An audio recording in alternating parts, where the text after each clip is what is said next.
Sega.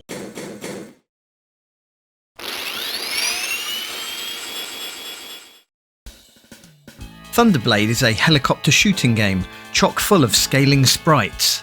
It's also heavily inspired by the movie Blue Thunder.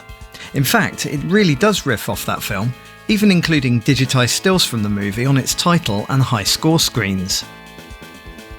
First, we'll look at the 1987 arcade original running on Sega X-board hardware. This I'll emulate in MAME. Then we'll look at the 1989 PC DOS port to see if it even comes close to the arcade version. I'll be using DOSBox to run this. The arcade version from 1987 released in a number of cabinets. There was the economy upright, shown on the left here, as well as the deluxe type shown in the middle, which pivoted left and right as you pulled on the joystick. There are also conversion kits, so there are some cabinets out there that just look like rebranded Afterburner units. The arcade intro sequence is fairly generous, showing you how the controls work, then showing gameplay from all 4 stages of the game, both the top-down and into the screen sequences, but you're not shown the end of stage bosses. First up, you have the city sequence, which is followed by the canyons and caves second stage. The third stage takes place over water before whizzing through a tree-lined river. Finally, the last stage begins with futuristic skyscrapers, before giving way to an industrial refinery type of place with plenty of objects to hit. The high score table is then displayed. Upon starting the game, you dive into this opening top-down sequence. You have endless lives here, but notice the big red timer. When this runs out, your mission begins with limited lives. The game then transitions into the first behind the helicopter section.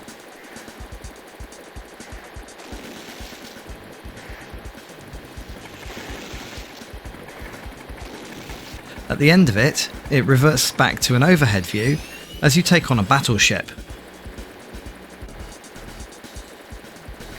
There's no scaling here, with your throttle control just moving you up and down the stage, faster or slower.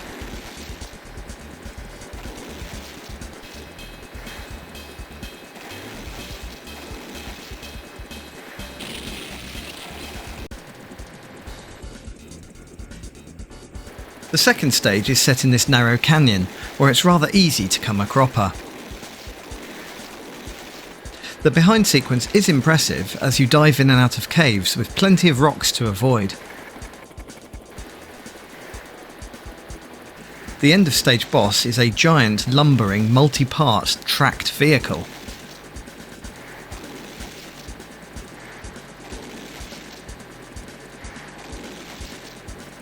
Stage 3 begins over the sea alongside a cliff. It feels a bit strange then when the behind view sequence appears to be down some narrow rivers with plenty of ruins to collide with too. The end of stage boss is a giant SR-71 Blackbird plane, only this one is full of gun emplacements.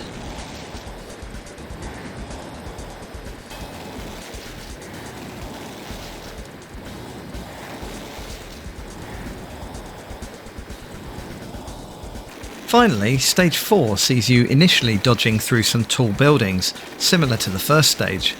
This gives way to an industrial zone that looks like some sort of refinery. At the end, you encounter your first into-the-screen boss, a giant purple battle station.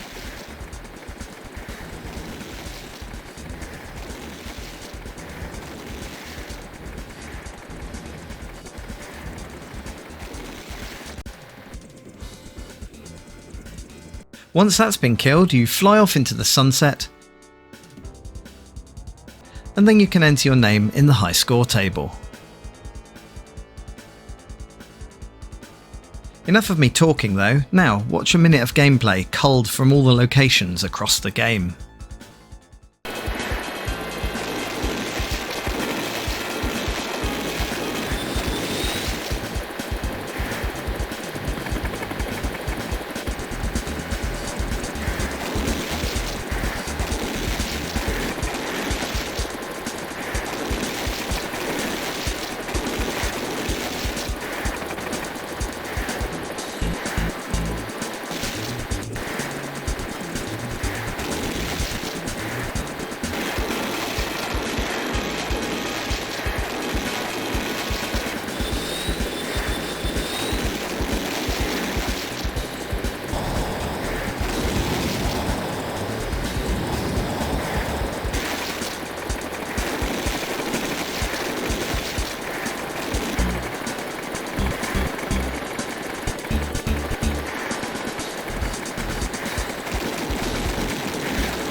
The DOS port hit the PC in 1989.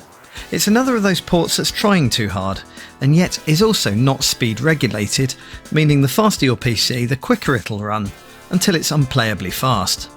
Luckily I'm using DOSBox here, but it's still tricky to find the sweet spot speed-wise, so you'll see it grinding now and then, particularly when you shoot. The DOS intro is much more basic than the arcade. Whilst it retains the title and high score screen backgrounds, there's no demo footage to be seen, nor the How the Controls Work panel. There is, however, some plonky music, which gets a bit much after a short while. The DOS port tries to do everything, but ultimately struggles. You can hear the background music fine, until you start shooting, then it becomes a white noise fest. Explosions also slow down the game further. The buildings are made from squares, but as they're all the same shade of grey, it's hard to tell what's what. The behind the helicopter view is also here, and boy does it suffer. The colour scheme on tanks is appalling, buildings are flat rectangles, and the frame rate is even worse. Finally, you attack the end of stage boat. Here the speed controls mean that you can totally stop, unlike the arcade original, or just go full speed and skip everything. This feels like cheating.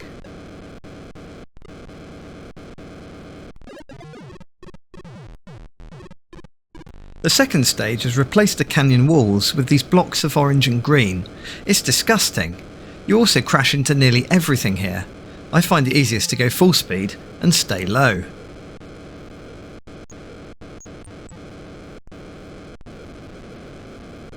Astonishingly, the DOS version attempts to include the caves. This really does tank the frame rate close to unplayable, and so obviously I die here. I then have fun attempting to write ICE in the high score table. ICF it is then. Now, watch a minute of gameplay of this version, if you can stand it.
Let's compare things at the pixel level.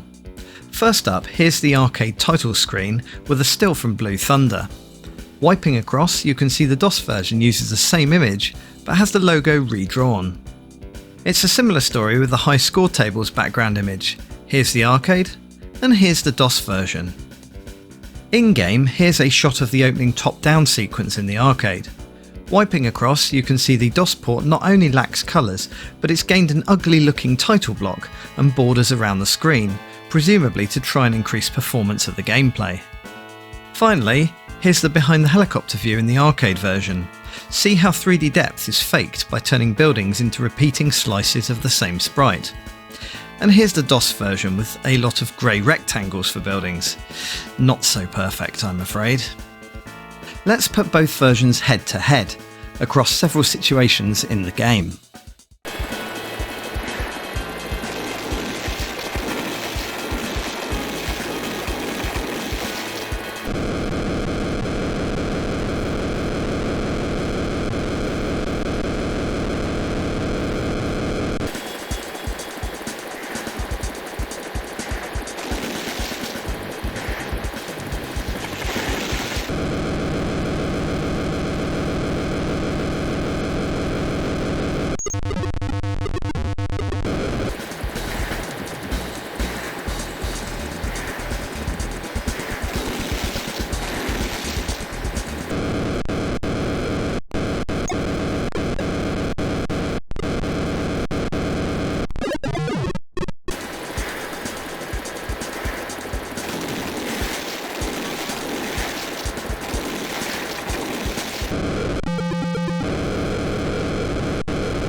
The arcade original is technically amazing, though possibly a little less bombastic than Afterburner. It's also a bit short and hard to see where you're going sometimes as your helicopter gets in the way. The DOS port tried hard, but ultimately ends up as a bit of a mess. Most of the other home conversions of this game look better, even some of the 8-bit ports. If you enjoyed this comparison of Thunderblade, then give it a like, or subscribe, ring the bell, etc. to be notified when I've put something else live. And join me next time for a sequel that arrived in the arcades twice, 20 years apart.